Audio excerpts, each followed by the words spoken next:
आज सन्मान्य महाराष्ट्राचे मुख्यमंत्री आणि ज्यांनी अजितदादांच्या निधनानंतर खरं म्हणजे फार जड येणं म्हणूया त्यांनी वित्तमंत्री म्हणून जबाबदारी या अधिवेशनात पार पाडली।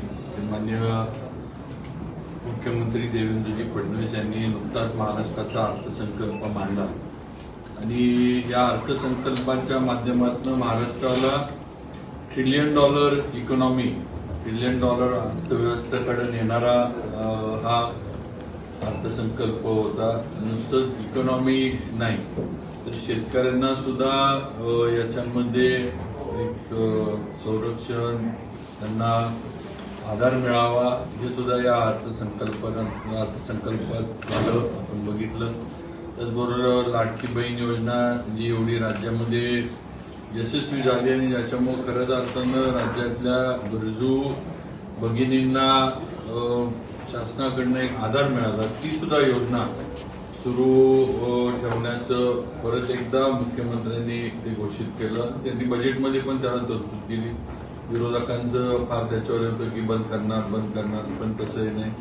शेतकऱ्यांना मोफत वीज देण्याचा पण जो निर्णय देवेंद्रजींनी घेतला होता ते सुद्धा अर्थसंकल्पाच्या माध्यमातून चालू ठेवलंय महायुतीच्या सरकारने, आपण बघू शकतो।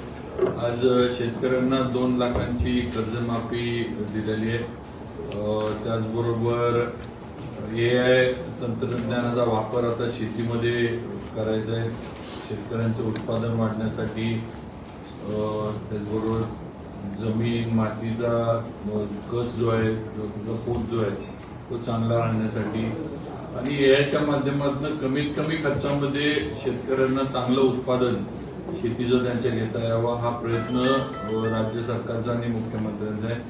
त्याचबरोबर महाराष्ट्राची अर्थव्यवस्था आणखीन मजबूत करण्यासाठी मेट्रो सारख्या सुविधा या वाढवण्याचा निर्णय अर्थसंकल्पात चर्चेचा विषय होता आणि ज्याबद्दल विरोधक सारखे आरोप करायचे तो विषय म्हणजे कर्जमाफीचा, शेतकरी कर्जमाफीचा। त्याच्यासाठी पुण्यश्लोक अहिल्याबाई होळकर यांच्या नावानं ही कर्जमाफी योजना ही मुख्यमंत्र्यांनी आणि महायुती सरकारने जाहीर केली।